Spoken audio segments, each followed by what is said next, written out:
I think by now we all know who killed Charlie Kirk, that being Tyler Robinson, some Antifa extremist who seemed to have gotten radicalized on Discord. But has anyone asked the question, what killed Charlie Kirk? This Twitter short essay by Saul Sudkar, I think, provides the answer. So credit all of the words in this short essay to him.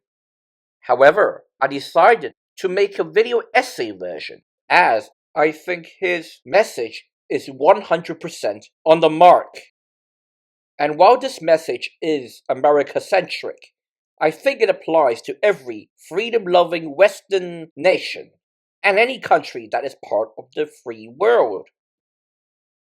America is beautiful, and it can choose to stay that way, or it can continue, allowing every bad actor in the world to distort its policies, society, and bureaucracy by paying its citizens to hate each other and serve foreign interests.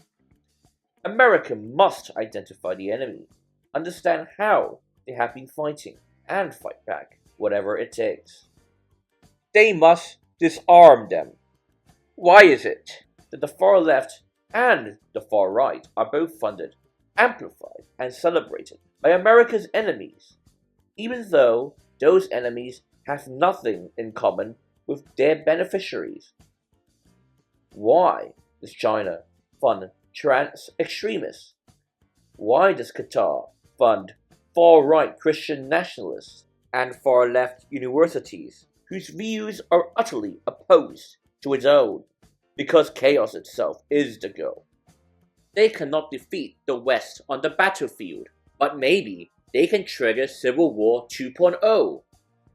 Whoever the shooter turns out to have been, the murder of Charlie Kirk was the signature achievement of the chaos vectors so far. Its gleeful reception on the far left is the icing on the cake. As a registered Democrat, all I have to say is the Charlie Kirk shooting just proves that we are the worst, man. My party is the fucking worst. I got people celebrating, hoping that he dies. Are we fucking for real right now? Where's the empathy? Where's the respect, man? It's disgusting. It's disgusting, truly. And the fact of the matter is this: he was a father, and whether or not I agree with his political opinions, all he truly wanted to do at the core was see this country be the best. And I can fucking respect that. And to see people just be blatantly disgusting. And those on the far right calling for retaliation is the cherry on top. There is plenty of rage. But unless America directs that rage at the true enemies and not inward, it will play into the hands of the worst people in the world. Their attempt to weaponize American freedom, openness, and compassion against itself must be recognized for what it is. This is a war. And unless America acknowledges that and begins to fight back, things will get worse. If you're wondering how a large part of America are openly celebrating a political assassination, something unthinkable a generation ago, know that whatever motivated Charlie Kirk's assassin yesterday was a culmination of decades' work by foreign bad actors, chiefly Qatar, China, and the rotting corpse of the USSR, who have sought to weaken the USA by sowing discord. For their own decisive reasons, they view America as an enemy. They recognize that its open society is what makes it the greatest power in the world has ever seen, and that the only path to victory is to exploit its virtues and turn them into vices. Unless America wakes up and starts treating those who are trying to destroy it from within as the enemies they are, its bloodshed will only intensify. Yuri Alexandrovich Bezmenov. Mr. Bezmenov was born in 1939 in a suburb of Moscow. He was the son of a high-ranking Soviet Army officer. He was educated in the elite schools inside the Soviet Union and became an expert in Indian culture and Indian languages. He had an outstanding career with Novosti, which was and still is, I should say, the press arm or the press agency of the Soviet Union. It turns out that this is also a front for the KGB. He escaped to the West in 1970 after becoming totally disgusted with the Soviet system, and he did this at great risk to his life. He certainly is one of the world's outstanding experts on the subject of Soviet propaganda and disinformation and active measures. Well, you spoke several times before about ideological subversion. That is a phrase that I'm afraid some Americans don't fully understand. When the Soviets use the phrase ideological subversion, what do they mean by it?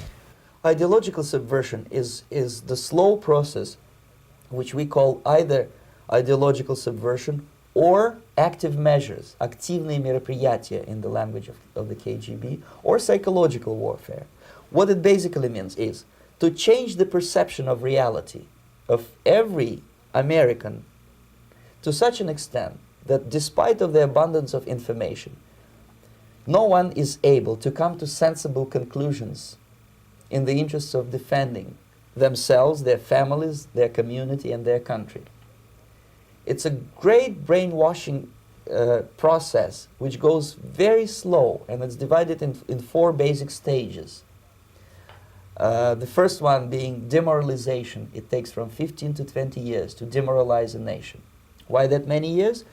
Because this is the minimum number of years which requires to educate one generation of students in the country of your enemy, exposed to the ideology of the enemy. In other words, Marxism-Leninism ideology is being pumped into the soft heads of at least 3 generations of American students without being challenged or counterbalanced by the basic values of Americanism, American patriotism. The demoralization process in the United States is basically completed already. For the last 25 years, actually it's overfulfilled, because demoralization now reaches such areas where previously not even Comrade Andropov and all his experts would even dream of such a tremendous success. Most of it is done by Americans to Americans, thanks to lack of moral standards. As I mentioned before, exposure to true information does not matter anymore. A person who was demoralized is unable to assess true information. The facts tell nothing to him. Even if I shower him with information, with authentic proof, with documents, with pictures, even if I take him by force to the Soviet Union and show him concentration camp, he will refuse to believe it until he is going to receive a kick in his fat bottom. When a military boot crashes his balls, then he will understand, but not before that. That's the tragic of the situation of demoralization. The next stage is destabilization. This time, subverter does not care about your ideas and the patterns of your consumption. Whether you eat junk food and get fat and flabby, doesn't matter anymore. This time, and it takes only from 2 to 5 years to destabilize a nation, what matters is essentials: economy, foreign relations, defense systems. And you can see it quite clearly that in some areas, in such sensitive areas as defense and economy, the influence of Marxist-Leninist ideas in the United States is absolutely fantastic. I could never believe it 14 years ago when I landed in this part of the world that the process will go that fast. The next stage, of course, is crisis. It may take only up to 6 weeks to bring a country to the verge of crisis. You can see it in Central America now. And after crisis, with a violent change of power, structure, and economy, you have so-called the period of normalization. It may last indefinitely. Normalization is a cynical expression borrowed from Soviet propaganda. When the Soviet tanks moved into Czechoslovakia in '68, Comrade Brezhnev said, "Now the situation in brotherly Czechoslovakia is normalized."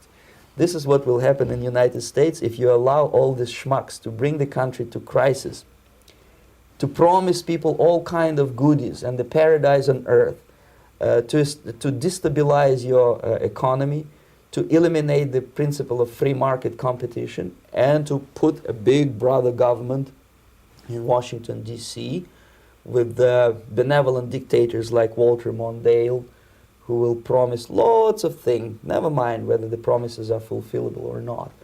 Your leftists in United States, all these professors and all these beautiful civil rights defenders, they are instrumental in the process of the subversion only to destabilize the nation. When their job is completed, they are not needed anymore. They know too much. Some of them, when they get disillusioned, when they see that Marxist-Leninists come to power, obviously they get offended. They think that they will come to power. That will never happen, of course. They will be lined up against the wall and shot. But they may turn into the most bitter enemies of Marxist-Leninists when they come to power. And that's what happened in Nicaragua. You remember most of these former Marxist-Leninists were either put to prison or one of them split, and now he's working against Sandinistas. It happened in Grenada when Maurice Bishop was already a Marxist. He was executed by a new Marxist who was more Marxist than this Marxist. Same happened in Afghanistan when first there was Taraki, he was killed by Amin, then Amin was killed by Babrak Karmal with the help of KGB. Same happened in Bangladesh when Mujibur Rahman, very pro-Soviet leftist, was assassinated by his own Marxist-Leninist military comrades. It's the same pattern everywhere. The time bomb is ticking with every second. The disaster is coming closer and closer. Unlike myself, you will have nowhere to defect to. Wait! Stop! Do not leave this video yet. If you have the time, please subscribe to my channel and like this video. And by the way, also check out my substack, link in description. A lot of good stuff is on there, like articles about convincing the left to be more anti-immigration, and lots of photos from America to arcades. Thanks very much for watching.